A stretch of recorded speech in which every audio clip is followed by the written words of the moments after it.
human-caused effects. Massive devastation and unprecedented extreme weather. Let's continue to rise. Code red for humanity cannot be undone. We have to think about the existing buildings that we already have. Hi, everyone. I'm Simon Lomax with Crown Electrokinetics. For this edition, I'm joined by Sara Neff, the Head of Sustainability for Lendlease Americas, a global real estate and investment group. Sara, welcome. I'm so glad you could join us. So glad to be here. Thank you. How did you first get involved in sustainability? I went to business school a long time ago with a vague sort of goal of connecting finance and the environment. Definitely thought I was going to end up in renewable energy project finance, but then was lucky enough to interview my former CEO during a class, and we hit it off. And he hired me to be Kilroy Realty Corporation's Director of Sustainability at the time. Mm-hmm. This was back in 2010, so he was fairly visionary on this subject. And yeah, I started there and built their sustainability program, including getting to net zero for scope 1 and 2. Can you tell us about the Lendlease portfolio in the Americas and how it breaks down across residential, commercial, and other property categories? Yes. So we have a number of business units. One, we have a sort of a pure construction business unit, about half of which is multifamily. And the other half is a variety of asset types, including life science, conference centers, the 9/11 memorial. We have a investment management and development group, which is almost 100% multifamily. And then there's a separate life science business within investment management and development as well. And then we have a large 15 million square foot development with a partner in Silicon Valley. And then we operate a lot of military housing. So we have 40,000 military homes across 18 military communities all over the United States, including Alaska and Hawaii. So then as the head of sustainability, what are your responsibilities and who do you work with most closely? So Lendlease has committed to by 2025 being scope 1 and scope 2 carbon neutral, which is to say all of the natural gas that we control and all the electricity we control, as well as things like refrigerants, that needs to be net neutral by 2025. We've also committed to creating $250 million of social value by 2025. And then we've committed to being absolute zero carbon across every scope by 2040 with no offsets. It's really my job to shepherd us through that process. Okay. So, you talked a little bit about designing buildings to be net zero. Could you talk about, the existing assets in your portfolio and how you see getting those to net zero?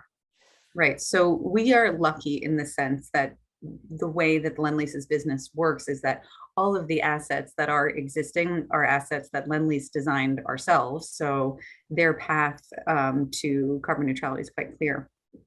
Where we have, where I see definite challenges ahead is with the existing military homes. Eventually, we'll have to work with the Department of Defense to make those all electric homes. So that's, to me, is really the challenge. We're building new military homes to be all electric, zero energy ready, Energy Star, and all the rest. But yeah, it's the existing military homes that I'm concerned about. So let's talk about technologies. What technologies do you find the most useful to put your sustainability goals into action and to measure your progress toward those goals? Great. Yes, there are a number. So we have a global platform for data called Footprint.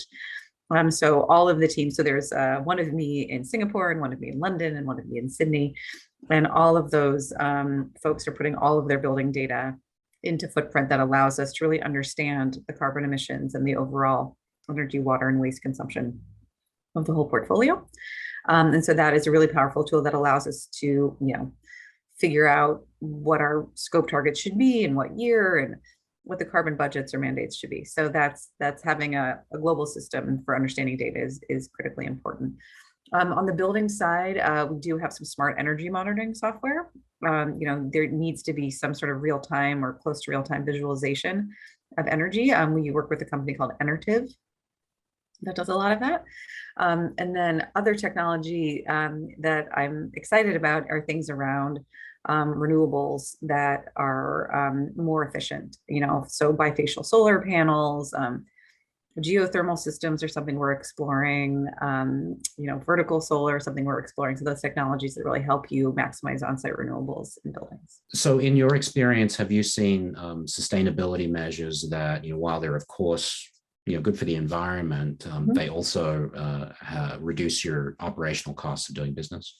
Oh, absolutely. I mean, a great example is solar. We have 40 installed megawatts of solar that save significant, and those are installed in our military portfolio, that save significant taxpayer dollars on energy costs. It's one of the sort of great partnerships we have with the Department of Defense, is understanding that these kind of technologies are a really great way to save operational carbon and energy and cost, and they support sustainability goals as well. Let's look a little bit further beyond kind of, Lendlease's operations.